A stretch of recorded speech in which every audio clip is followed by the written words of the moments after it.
Bonjour à tous, j'espère que vous allez tous très bien. Aujourd'hui on se retrouve pour l'analyse de la deuxième ronde de National 1 adulte 2023-2024. On joue donc contre Vendeuvre après notre victoire contre Drancy 4-3. J'avais perdu contre le candidat maître équatorien Uran Bermudez, Oliver Kevin, environ 2100 feed. Et aujourd'hui, contre Vendeuvre, je joue au quatrième échiquier, 2 échiquiers plus haut que contre Drancy. Et je joue contre le grand maître Daniel Ostrats, environ 2470. J'ai les noirs. D'ailleurs, Daniel Ostrats, j'ai regardé un peu son palmarès. Et franchement, il y a des belles victoires. Il y a notamment une victoire contre Guiri dans le top 10 mondial. Il y a une victoire contre Bakro, des matchs contre Pragananda, une victoire contre Douda, des victoires contre Fedorchuk. Donc voilà, il y a énormément de victoires contre des joueurs du top 10, 20, 30 mondial. Donc voilà. Voilà, en face, il y a un monsieur. Il y a un monsieur, je me dis, j'ai les noirs. On va jouer, c'est déjà bien. On va jouer, c'est déjà bien. Donc l'équipe a perdu 7-1. Vous allez savoir si c'est moi la seule victoire de l'équipe ou alors que j'ai fait comme les 6 autres, j'ai perdu. Et juste avant que je compte l'analyse, n'hésitez pas à liker la vidéo, vous abonner à la chaîne si c'est pas encore fait. Et on y va, c'est parti. Du coup j'ai les noirs contre Daniel Ostrats, je sais pas comment on prononce en allemand. D'ailleurs à la fin de la partie qu'on a analysé, du coup il parlait pas français. Après avoir analysé ma première ronde en espagnol, celle-là j'analyse en anglais. Encore une fois c'est catastrophique, mais tout va bien. Il joue donc cavalier F3 au premier coup, ok. Alors faut savoir que pour cette partie, je m'étais un peu préparé contre Tom Dequinière. Je me suis dit que c'est peut-être contre lui que j'allais jouer, au vu de leur composition et de ce qu'il m'a dit. Je pensais que j'allais jouer contre Tom. Et du coup je me suis préparé un peu contre Tom. Et Tom principalement, il joue des setups à base de D4, cavalier F3, G3, C4. Bon, les ordres de coups peuvent changer, mais souvent ça va arriver là-dedans. Et du coup je m'étais préparé contre ça. Donc là je vois cavalier F3, donc je me dis, on va jouer à peu près ce que j'ai préparé. On va jouer D5. Il joue G3. Je me dis ok, il y a de grandes chances qu'on retranspose dans ce que j'ai préparé. Je joue donc cavalier F6. Il joue fou G2. Et je joue E6. Il joue petit roc. Je joue fou E7. Et il joue C4. Et là je me dis, on va retransposer dans ce que j'ai préparé. J'ai beaucoup de chance. C'est parfait. Je me dis que je vais pas avoir de problème dans l'ouverture contre un joueur aussi fort. Ça fait plaisir. Normalement. Mais du coup il joue C4. Et donc moi j'ai préparé petit roc et D4. Mais pendant la partie je me pose quand même la question, qu'est-ce qui se passe si je prends ce pion directement? Mais je pense que ce qu'il veut faire c'est peut-être cavalier A3. Peut-être pas dame A4 direct, peut-être cavalier A3. Pour menacer de prendre ce pion avec le cavalier sera très bien placé en C4. Donc en jouant cavalier A3, il m'oblige quasiment à venir prendre ce cavalier en A3. Et peut-être que là il va pouvoir reprendre. Et peut-être petit roc dame C2. Et il va récupérer le pion avec la dame. Il a ouvert la colonne B. Il va jouer sur mon pion B7 par exemple. Bon, c'est une autre partie. Mais je m'étais quand même posé la question pendant la partie. Du coup, j'ai joué petit roc. Et je me suis dit, s'il joue D4, bah, ça va retransposer dans ce que je connais. Bon, je vais pas non plus tout vous montrer. Mais ce que je voulais faire, c'était de prendre ce pion en C4. Il allait jouer dame C2 ou cavalier E5. Alors sur dame C2, c'est des rangs très théoriques. Sur cavalier E5, c'est assez drôle. Le coup, c'est cavalier C6. On va pas rentrer dans le détail, mais c'est des variantes assez compliquées. Et donc sur la ligne principale dame C2, j'allais jouer quelque chose de très basique, A6. Sur dame prend C4, l'idée c'est de faire B5, fou B7. Et sur A4, on joue fou D7, dame prend et fou C6. Et encore une fois, on joue cavalier D7, cavalier B6. Bon, ça c'était l'idée. Sur dame C2, enfin si je jouais D4. Mais là, il me joue B3. Et je me dis, j'en ai parlé dans la dernière vidéo, les ouvertures en fait elles vont toutes ensemble. Enfin ce que je veux dire par là, c'est qu'en fait quand on me joue une ouverture qui est pas trop jouée, j'ai l'impression qu'on me la joue tout le temps. Ce genre de double fianchetto, j'ai l'impression qu'on me l'a quasiment jamais joué depuis que je suis tout petit. Et d'un coup, en l'espace de peut-être 5 parties longues avec les noirs, on me l'a joué 3 fois.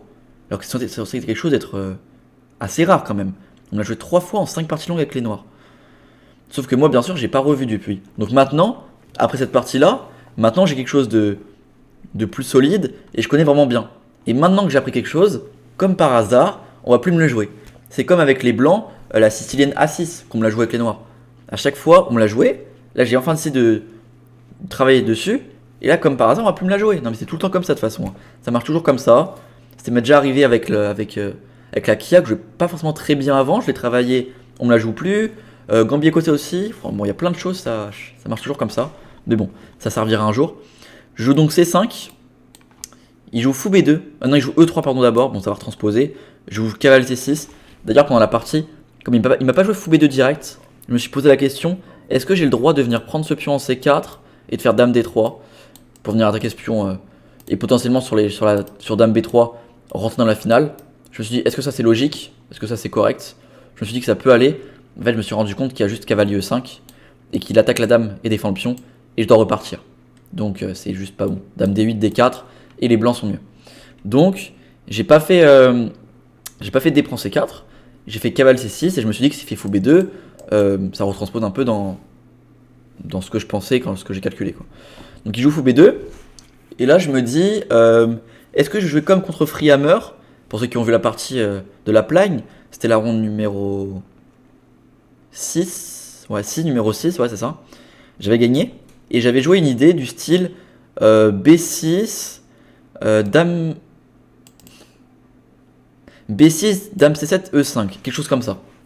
Je me suis dit, est-ce que je vais refaire pareil? Une idée qui n'existe pas trop normalement, mais qui n'est pas trop réfutée. Je me suis dit, ok, on va jouer plus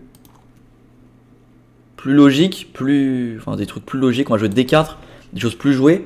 Mais en même temps, est-ce que c'est un bon choix? Parce que du coup, lui, il connaît très bien. Hein. S'il joue ce genre de plan avec B6, Dame C7, il y a moins de chances qu'il connaisse. Là, c'est sûr qu'il connaît. Il fait donc pion prend tempo. Je fais pion prend aussi. Et il me joue tour E1 tempo. Ok. Alors, tour E1, dans cette position-là, il y a deux coups. Bon, au cas où, si vous jouez avec les blancs ou avec les noirs, que vous le sachiez, il y a soit tour E1, soit Dame E2. D3 qui peut être un coup qui paraît logique et déjà mauvais à cause de E5. Et c'est déjà un bel avantage pour les noirs qui vont ensuite jouer Dame C7, cavalier D7, F5. Et les noirs sont déjà quasiment à -1. Donc c'est gros avantage. Les deux coups sont tour E1 et Dame E2. Lui, il a décidé de me jouer tour E1. Mais qu'est-ce qui se passe sur Dame E2? Sur Dame E2, l'idée, c'est de jouer tour E8. Alors, D3 peut être jouable, mais j'aime pas trop, je préfère tour E8. Et en fait, là-dessus, c'est soit il va me jouer D3, soit il va jouer cavalier E5. S'il joue cavalier E5, pour empêcher la poussée en E5, on va faire prise, prise et cavalier D7. Parce qu'en fait, il n'y a pas dame prend D4 à cause de fou F6. Il perd une pièce. Donc, cavalier E5, prise, prise, cavalier D7, il doit repartir. Il fait donc dame E2 et maintenant je joue E5. Et là, j'ai eu le setup que je voulais. Avec le pion en E5, le pion en D4, je pourrais peut-être même jouer F6 plus tard, potentiellement. Ça arrive dans certaines positions. Par contre, si je joue avec D3, on peut se dire, ah mais là du coup t'as pas le temps de faire cavalier prend, cavalier D7 et pousser. Est-ce qu'il faut jouer cavalier D7? Bah non, parce que là je perds un pion. Ici il faut faire E5 quand même. L'idée, c'est qu'en fait, bon, s'il fait rien, j'ai le setup que je voulais, ici c'est avantage noir. Mais donc voilà, la variante qu'il faut calculer, c'est s'il prend. Mais le problème pour les blancs surprises, c'est qu'il y a fou B4, je cloue la pièce, je l'attaque, il a deux coups, soit F4, soit cavalier prend C6. Sur F4, mon idée c'est de faire fou G4, attaque la dame, fou F3 pour s'enlever la menace, et je fais juste cavalier prend, pion prend, fou prend, tour prend. Bon, sur dame prend, je fais tour prend E5, dame prend B7, tour B8, et je vais rentrer en E3. Là, c'est déjà quasiment fini pour les blancs. Mais s'il fait tour prend, pareil, cavalier D7, je remets une pression, et s'il fait fou prend D4, donc pour tout défendre, j'ai cavalier prend. Fou prend, fou D6. Encore une fois, un clouage. Seul coup pour défendre correctement, c'est D4. Sur tour là, il y a prise, prise et dame D4. Mais pareil sur D4, il y a prise, prise et dame D4. Et je vais récupérer la tour. Donc voilà un peu les idées sur dame E2, sur la variante avec F4 pour défendre. C'est E5, cavalier prend, fou B4, F4. Donc sur F4, c'est réfuté. C'est déjà mieux pour moi. Maintenant, cavalier prend. Mon idée, c'est de faire tour prend dame, cavalier prend dame, tour prend fou. Là, il a deux coups. Soit cavalier prend, soit fou prend. On va commencer par fou prend. Là, mon idée, c'est de faire fou prend, cavalier prend et tour E8 pour rentrer en E2. Ici, il faut savoir qu'il y a un seul coup qui permet au blanc, de garder une position qui n'est que à -0,5. Tout le reste, c'est -4. Le coup, c'est C5. L'idée, en fait, c'est de faire cavalier D6, cavalier C4 et chasser cette tour. Là-dessus, je fais donc tour E2 et sur cavalier D6, fou prend C5. Maintenant, il a réussi à revenir en C4 et je fais tour prend A2. Et on rentre dans cette finale où c'est léger avantage pour moi. Mais c'est quand même moi qui joue pour le gain. Je peux faire ça et ça par exemple, rapidement. Du coup, ça c'est sur fou prend. Et maintenant sur cavalier prend B7, mon idée, c'est de faire fou F5, attaque ce pion, A3 pour chasser mon fou, tour D1 pour le défendre, tour E8 encore une fois pour rentrer. Là, ce coup-ci, les blancs n'ont pas le temps de faire C5 parce qu'il y a tour E2 et sur cavalier D6, c'est pas la même chose parce que le fou n'est plus en B4, il est en F8. Donc il y a prise, prise et tour prend F2. Là, c'est terminé pour les blancs. Donc ici, ils doivent faire fou F1 pour défendre la case. Et je peux déjà faire fou G4. Et après, c'est déjà terminé en fait. Hein. Si la tour bouge en C1, j'ai fou F3. Fou F3 qui est G4, c'est un carnage. S'il fait tour D2, je vais faire tour prend B3. Je vais rentrer la deuxième tour en E1. Bon, c'est déjà terminé ici. Donc voilà un peu les idées sur Dame 2. Je vous donne un peu les variantes si vous voulez un peu connaître cette variante, si vous voulez la jouer. Dame 2, franchement ça m'arrange. Franchement Dame 2 je suis hyper content. Ça c'est donc s'il fait cavalier E5. C'est s'il fait D3 pardon. Et donc soit cavalier E5 comme on a dit on fait prise et cavalier D7. Ok. Maintenant il a tour E1.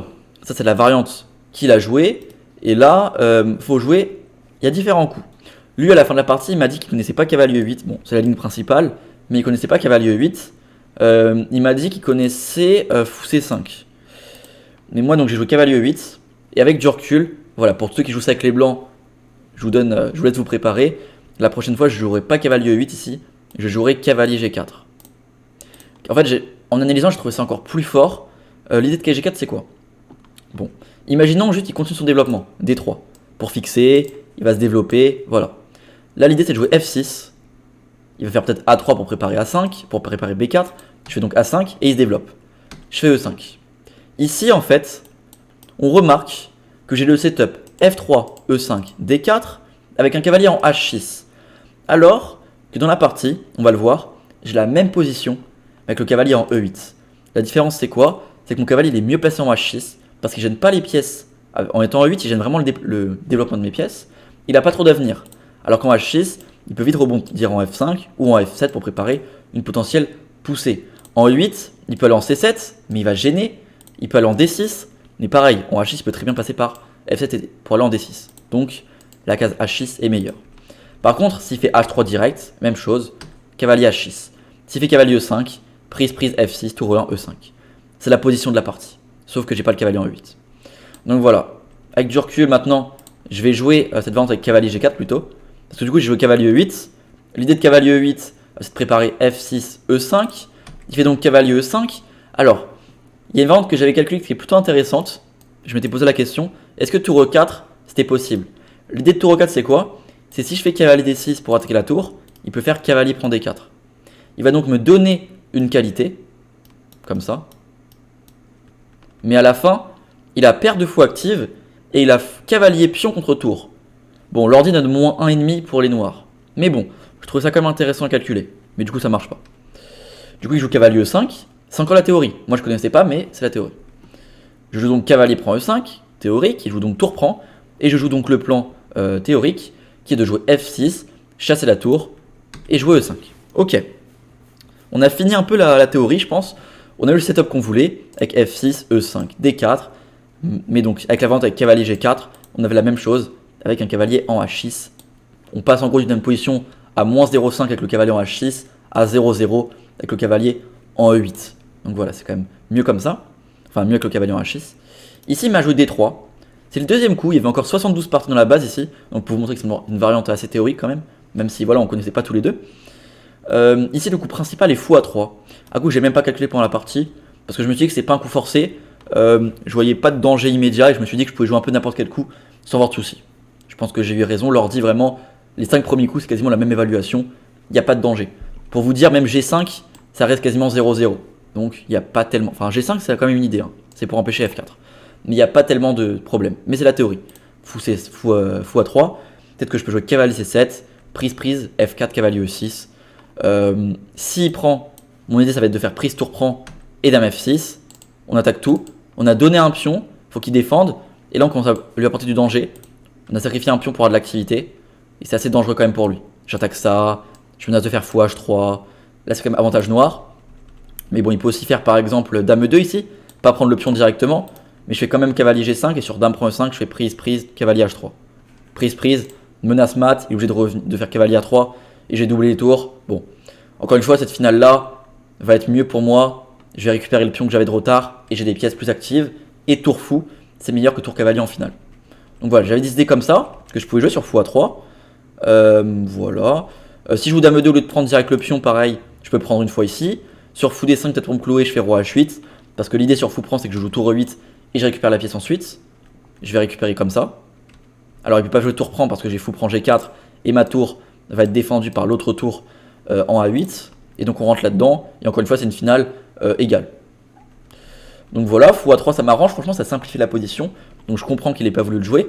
Il a préféré jouer D3. Donc il prépare son développement, logique. Je joue donc Dame C7. Mais Dame C7, bon l'ordi ne considère pas ça comme une erreur.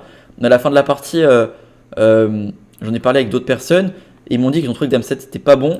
Et je pense que ouais, après analyse, même si l'ordi ne considère pas ça comme une erreur, Dame 7 c'est pas très logique.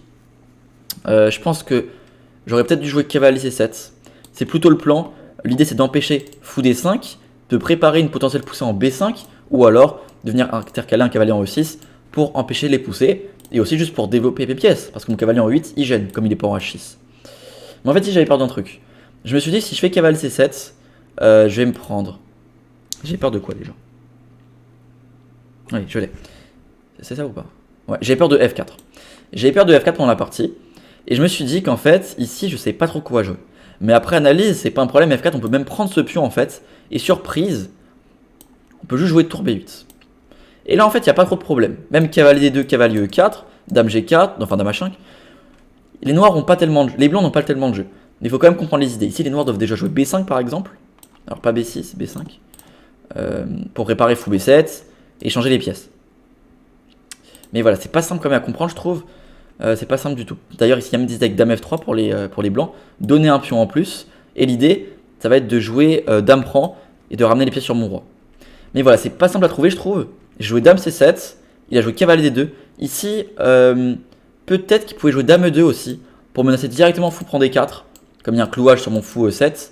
Ici, j'avais peut-être prévu fou B4. Cavalier D2 et A5. Comme ça, s'il fait A3, je peux prendre ce cavalier et jouer fou D7. Bon. Je vais ensuite jouer fou C6, échanger une paire de fous et limiter le jeu. J'ai moins d'espace. Moins d'espace, c'est même pas clair en fait. J'allais dire j'ai moins d'espace, j'échange les pièces. Je pense que non, j'ai pas moins d'espace. Hein. Ça, c'est kiff-kiff. Hein. Bon, j'échange le fou, je cale un cavalier en E6 et je lui dis un peu bonne chance pour avancer. Quoi. C'est pas simple pour lui. Mais bon, ok. Il joue donc cavalier D2 pour mettre peut-être un cavalier en E4. Je fais donc tour B8. Peut-être que cavalier D6 était plus intelligent. Sur dame E2, on fait juste fou D7. Bien sûr, il n'y a pas fou prend D4 à cause de prise. Et sur dame prend E7, petite surprise, il y a tour AE8, il perd la dame. Donc sur quai D6, peut-être il joue B4. J'avais peur de ça en fait. Pendant la partie, je me suis dit que je ne peux pas jouer cavalier D6 à cause de B4. Mon cavalier passe devant le fou. Et si je laisse B4, j'ai l'impression que je laisse beaucoup trop d'espace. C'est pour ça que depuis tout à l'heure, je voulais jouer A5. Mais en fait, l'ordi dit que c'est pas grave. On va juste jouer cavalier F7. On le replace en F7. En H6, il aurait pu direct se replacer en F7. J'attaque le pion B4. S'il fait C5, bon, s'il fait A3, de toute façon, on va jouer A5. Hein. Donc il devra jouer C5 dans tous les cas. Donc C5, A5, A3, ça retranspose. Il peut jouer A3, A5, C5. Et donc là, prise, tour prend, dame prend et B6. Et en fait, on se rend compte que, ok, il a réussi à prendre de l'espace, mais il va traiter des faiblesses. Je menace de gagner un pion. Il doit peut-être déjà jouer tour C1 ici. Comme ça, prise. Je peux pas prendre le pion, sinon je vais me clouer, je vais me prendre une découverte. Enfin, je vais me prendre un clouage. Et donc là, j'ai juste fixé son pion. Et franchement, il y a des grandes chances de match nul. Donc j'aurais juste pu jouer cavalier D6. J'avais peur de B4. Mais en fait, aucun problème sur B4. On joue cavalier F7. J'ai pas eu cette idée-là. Je joue donc tour B8 pour me déclouer, pousser mon pion vers fou B7. Ou alors jouer B5. D'ailleurs, j'avais aussi calculé des idées avec A5 pour fixer. Et ensuite jouer tour A6. Petit levier de tour. Mais là, je me suis dit qu'il allait jouer F4 direct. Et que j'ai peut-être pas forcément le temps d'harmoniser. Que mes pièces soient harmonisées. Peut-être prise dame 2 déjà. Attaque mon fou. Fou bouge, fou prend D4. J'ai l'impression qu'il commence un peu à sortir. Donc j'ai préféré jouer tour B8. Et je me suis dit qu'en fait, si je joue F4, là-dessus je vais donc prendre. Et que si sur dame 2, la diff... non pardon, je vais pas prendre. Ici je vais jouer fou B4 directement. Et sur A3, je joue fou C3. Ça c'était mon idée. Prise, cavalier E4. Et on vient prendre ce pion F4. Il va récupérer comme ça. Et nous on va récupérer là-bas. On aura sûrement un pion de plus à la fin de la variante, mais il a du jeu. Donc bon, fallait quand même... c'était risqué. Bon, il joue dame 2, un coup que j'envisageais. Hein. Il menace fou prend D4, c'est logique, hein, avec le clouage. Je fais donc fou C5. Avec du recul, je pense que fou B4 était meilleur.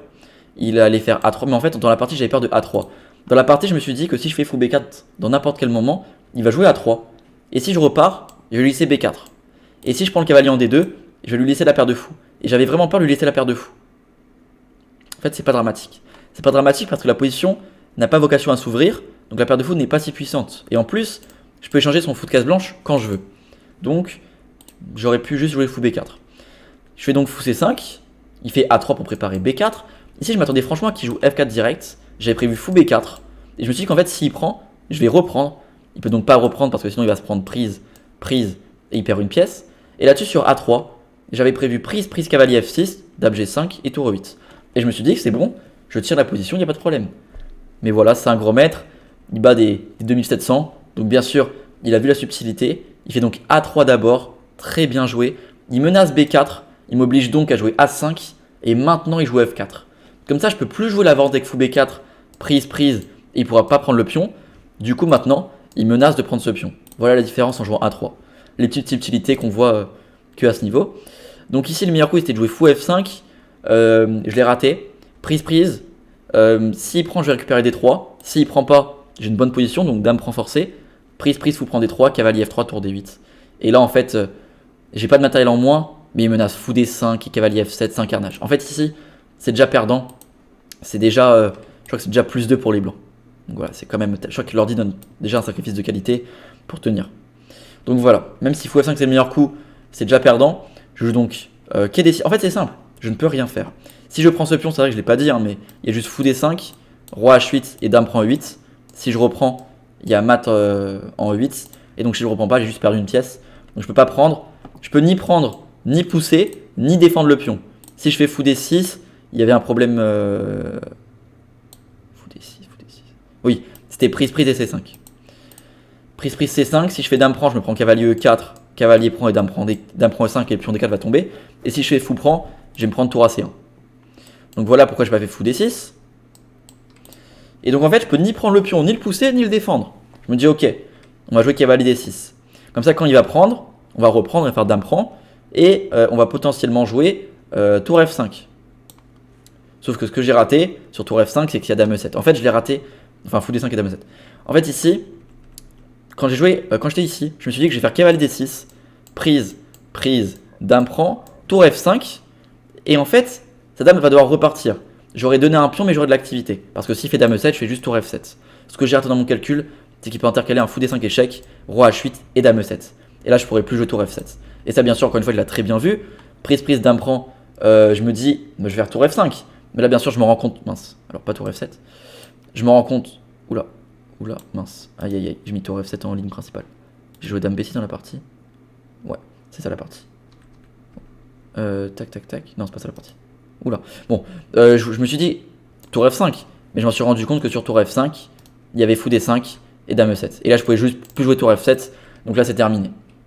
Après, je me suis dit, ok, peut-être qu'on peut jouer B6. Juste défendre le fou. Mais là, malheureusement, pareil. Juste fou prend D4. Prise, prise, fou B7. Et on remarque que j'ai 2 pions de moins et il n'y a plus de jeu. À la limite, peut-être qu'on peut rentrer cette variante là. S'il bouge la dame, j'aurais aussi peut-être à fixer ses pions avec cavalier C5. Mais il va juste peut-être même faire dame prend et rentrer là-dedans. Et là, enfin, il va juste gagner petit à petit, quoi. Donc voilà, je savais pas trop quoi jouer. J'ai fini par jouer dame B6. Dame B6, mais en fait, dame B6, ça va perdre directement dame B6. Encore une fois, une très belle tactique que j'ai pas vue. Il peut juste jouer dame D5 échec. Si je mets une pièce devant, cavalier F7 ou tour F7, le problème, c'est cavalier E4. Attaque mon fou 2 fois. Et si je bouge, fou prend D4. Je perds un deuxième pion. C'est terminé. Même dame prend B3. Hein. Il y a juste peut-être pas dame E5. Peut-être cavalier C5. Prise, prise. Bon, c'est un carnage. Hein. Tour F1 au prochain, c'est fini. Du coup, je fais roi H8. Mais il me joue tour E5. Attaque mon fou 2 fois. Seul coup pour défendre. Tour F5. Et là, il trouve le coup de grâce. Tour F1. J'abandonne ici parce qu'il menace de prendre ce fou. Si je fais tour prend F1 sur échec, il va juste reprendre. Et au prochain coup, je vais perdre le fou. Si je fais tour prend, je me prends tour F8 mat. Donc je peux ni bouger la tour en horizontal ni en vertical. Donc je peux pas bouger ma tour. Et si je la bouge pas, je vais juste perdre une pièce. Donc dans tous les cas, je perds une pièce ou je me fais mater. Donc j'abandonne ici. Je me suis pris 23 coups. C'était très très très sale. On va faire le bilan de partie. Et ensuite, on va voir un peu le classement de cette Nationale 1 adulte après 2 rondes pour voir où on est placé. L'équipe a donc perdu 7-1. Il y a juste Kamran Shirazi au premier échiquier qui a battu un 2500 en 2 heures. Il l'a rasé. Sinon, tout le reste a perdu. Alors, bon, 87 de précision pour lui. Je pense qu'il n'est pas à son meilleur niveau. Hein. 87.6. Je pense qu'il n'est pas content de sa partie. 85.1 pour moi. Donc cavalier F3. Donc en fait, je suis assez content parce que j'ai réussi à jouer une ligne théorique sans forcément connaître. Donc là, je connaissais jusqu'ici en gros. Et après, je me suis dit que bon, D4 ça paraissait logique. Mais là, j'ai eu l'idée que cavalier E8. Bon, maintenant, je joue cavalier G4, mais cavalier 8 c'est jouable. En fait, j'ai compris l'idée avec F6 E5. Donc là, j'étais content. Et ici, par contre, j'ai pas compris. En fait, ouais. Fallait jouer avec cavalier C7 ici, on l'a dit. Bon, là, j'ai mal placé mes pièces. Tour B8, ouais, c'était vraiment pas le bon plan. Et je joue fou C5. Ici, il fallait donc jouer avec fou B4, donner la paire de fou, laisser la paire de fou à l'adversaire, parce qu'ensuite, on va pouvoir faire fou D7, fou C6. Et ensuite, on rentre dans une finale, potentiellement avec cavalier contre un fou assez inactif. Et c'est pas dramatique de laisser la paire de fou sur 2-3 coups. Donc ça, je l'ai pas compris. Et donc derrière, il joue A3, très bien joué. Il joue pas F4 d'abord, il joue A3 pour empêcher fou B4 et maintenant F4. Bon, ici, mes erreurs l'ordi. Mais l'ordi voulait rentrer dans une position où j'avais un pion de moins et j'étais passif. Donc j'ai préféré tenter quelque chose. Cavalier D6, prise, dame prend, dame B6. Encore une fois, l'ordi voulait faire tour F5 pour rentrer dans une finale avec un pion de moins, des pièces passives et une tour adverse sur la 7ème rangée. Donc humainement, bien sûr, on joue pas tour F5, c'est juste pas logique. Je préfère jouer dame B6. Et là, je me prends dame D5 et tour E5. Très bien joué, tour F1. Propre du début à la fin. Il m'a vissé de partout. Il n'a pas battu Giri, fait contre Pragananda, battu Douda pour rien. Il est monstrueux. Donc voilà, on s'incline 7-1. On va voir un peu le classement. On est donc 6ème sur les 10 équipes de National 1 adulte pour l'instant. Prochaine double ronde sera le 25 et 26 novembre à domicile. On joue à domicile les deux matchs contre Mundolsheim, une équipe d'Alsace, et Saint-Maur, une équipe du 94. Mundolsheim actuellement dernier, Saint-Maur actuellement 8ème. Sûrement deux équipes qui vont jouer le maintien avec nous, donc deux matchs importants à gagner. Perso, je vais sûrement jouer contre deux joueurs environ 2100 Elo. Donc voilà, c'est plutôt cool. Pas trop comme aujourd'hui avec ce grand maître, ni trop bas. Donc voilà, je vous dis pas trop ma table parce que bon, on sait jamais. Il y a peut-être des joueurs de Mundolsheim ou de Saint-Maur qui passent par là. Mais normalement, ça devrait être un joueur au pire des cas, 2000, au mieux des cas 2200. Mais voilà, c'est dans cette tranche-là. Donc à peu près mon elo, donc c'est parfait. Mais en attendant, il y a le tournoi de partie rapide à Montreuil le dimanche 22 octobre que je vais jouer. Les parties seront sur YouTube ensuite. Pour l'instant, je suis 5ème elo à 2 jours du début du tournoi. Je serai sûrement encore 5ème elo pendant le tournoi. Il n'y aura pas plus de forts joueurs qui vont s'inscrire. Il y a un 2100, 2 2000, non 3 2000, un 2100, 3 2000 et moi juste derrière à 2000 aussi, mais derrière les autres 2000. Et ensuite ça descend assez rapidement.